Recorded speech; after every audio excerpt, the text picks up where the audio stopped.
নমস্কার, সিবিএস কানেক্টে আরেকটিবার আপনাদেরকে স্বাগত জানাই। আমরা ফিলিপিও পত্র দিয়ে যাচ্ছি আর আজকের লেসন 6-এ প্রবেশ করছি, যেটি হচ্ছে শেষ লেসন আমাদের এই বাইবেল স্টাডির। আজকে বিশেষ বিষয় হলো শান্তি ও সন্তুষ্টি, যেটা আমরা ফিলিপিও 4 অধ্যায়ে আমরা দেখব। এই সপ্তাহে কে কে মানসিক চাপে আছেন? পরীক্ষার চাপ, চাকরির চাপ, পরিবারের প্রত্যাশা, সম্পর্কের টানাপড়া, আর্থিক দুশ্চিন্তা। ফিলিপিও 4:6 বলছে, কোনো বিষয় ভাবিত হইও না, কিন্তু সর্ববিষয়ে প্রার্থনা ও বিনতির দ্বারা ধন্যবাদ সহকারে তোমাদের জাঞ্চা সকল ঈশ্বরকে জ্ঞাত করো। সৎভাবে ভাবুন, এটা কি ভারতের বাস্তবতায় কি সম্ভব? পৌল এই পত্রটি কারাগার থেকে লিখেছেন, কোনো সমুদ্র তীর থেকে লেখেননি বা কোনো আরামদায়ক জীবনযাপন করে এই চিঠিটি লেখেননি। যদি তার জন্য শান্তি সম্ভব হয়, তাহলে আমাদের জন্য সেটি সম্ভব আছে। প্রথম বিষয় দেখি ফিলিপিও 4 অধ্যায় 1 থেকে 3। বিষয়টি হলো অহংকার চেয়ে ঐক্য গুরুত্বপূর্ণ। মণ্ডলীর 2 মহিলা ইবোদিয়া ও সন্তোক্ষী বিরোধে জড়িয়ে পড়েছিলেন। তারা নেতৃত্বের অংশ ছিল, মানে তারা নিজেরা নেতা ছিল, এবং পৌল তাদেরকে বলে যে প্রভুতে একমত হও। আজকে ভারতীয় মণ্ডলীর বাস্তবতা,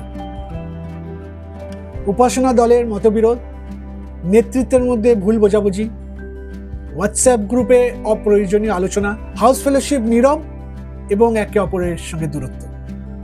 পৌল শিক্ষা দেন, আত্মিক পরিপক্কতা পরিচয় নয়, পূর্ণ মিলনে প্রকাশ পায়।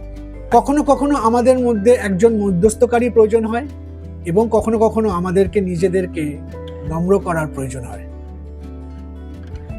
মূল কথা, শান্তি রক্ষা করা সবার দায়িত্ব।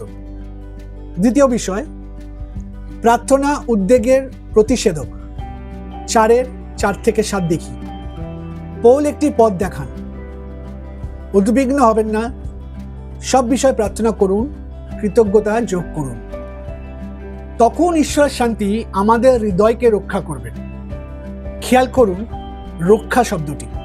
পৌল রোমীয় সৈন্যদের দ্বারা প্রহরায় ছিলেন, আর এখন তিনি বলছেন ঈশ্বরের শান্তি আপনার হৃদয়কে প্রহরীর মতন রক্ষা করবেন। আজকে যুবকদের সংগ্রাম, ব্যর্থতার ভয়, বাবা মাকে হতাশ করার ভয়, জীবনে প্রতিষ্ঠিত না হওয়ার ভয় এবং ভবিষ্যৎ নিয়ে দুশ্চিন্তা।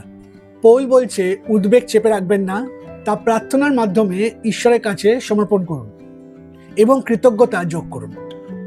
ঈশ্বরকে ধন্যবাদ জানান উত্তর পাওয়ার আগে, সমস্যার সমাধানের আগে, পরিবর্তনের আগে।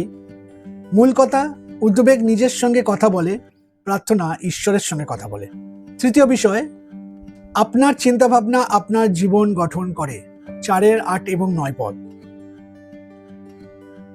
পৌল বলছে চিন্তা করুন। ঈশ্বরের বাক্য আমাদের শেখায় যে চিন্তা করো না, নিজের চিন্তার ভার ঈশ্বরকে দিয়ে দাও। কিন্তু দেখুন এখানে পৌল বলছে চিন্তা করুন। আসুন দেখি পৌল কি বিষয় বলছে চিন্তা করতে।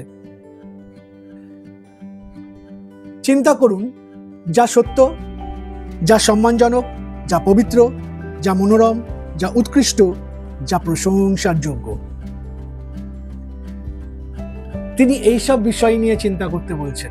আর এখন আসুন এর সঙ্গে তুলনা করি সোশ্যাল মিডিয়ার সঙ্গে সারাক্ষণ সময় কাটানো এবং তা নিয়ে চিন্তা করা, ক্ষতিকর ভিডিও, নেতিবাচক সংবাদ, পরনিন্দা পরচর্চা, তারপর তুলনার সংস্কৃতি, কম্প্যারিজন।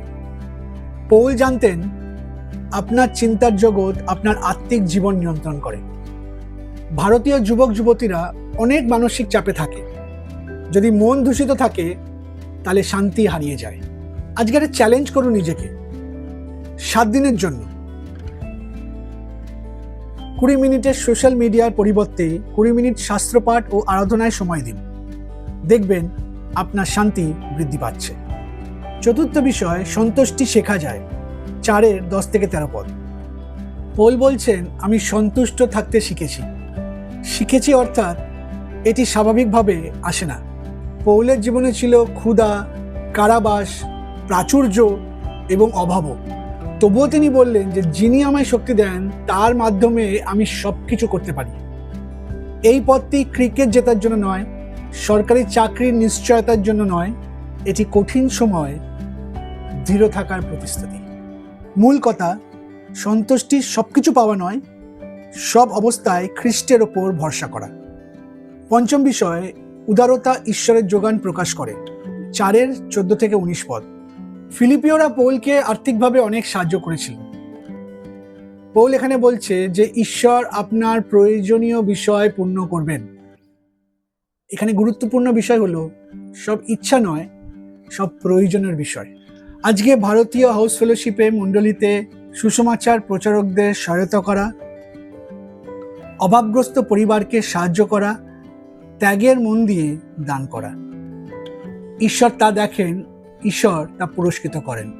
আর আজকের এই লেসন 6 ফিলিপিও 4 আমাদেরকে শেখায়, আপনি যদি শান্তি চান, সম্পর্ক ঠিক করুন, আতঙ্কের বদলে প্রার্থনা করুন, আপনার চিন্তার পাহারা দিন, সন্তুষ্টি শিখুন, উদারভাবে জীবনযাপন করুন। শান্তি স্বয়ংক্রিয় নয়, এটি একটি অনুশীলনের ফল। আজকে আপনার এই 4টে প্রশ্ন নিজেদেরকে করুন। কোথায় আমার পূর্ণ মিলনের প্রয়োজন? কোন উদ্বেগ আমাকে ঈশ্বরের কাছে সমর্পণ করতে হবে? কোন চিন্তাগুলি আমাকে পরিবর্তন করতে হবে? আমি কি সন্তুষ্ট নাকি সবসময় তুলনা করছি? আসুন আমরা এই 4টে লাইন একসঙ্গে বলি এবং আজকের অধ্যায়ন লেসন 6কে শেষ করি।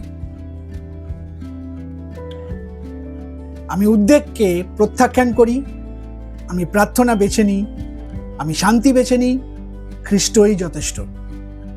ঈশ্বর আপনাদেরকে প্রত্যেককে এই লেসন 6-এর মধ্যে দিয়ে শান্তি ও সন্তুষ্টিতে পরিপূর্ণ করুন।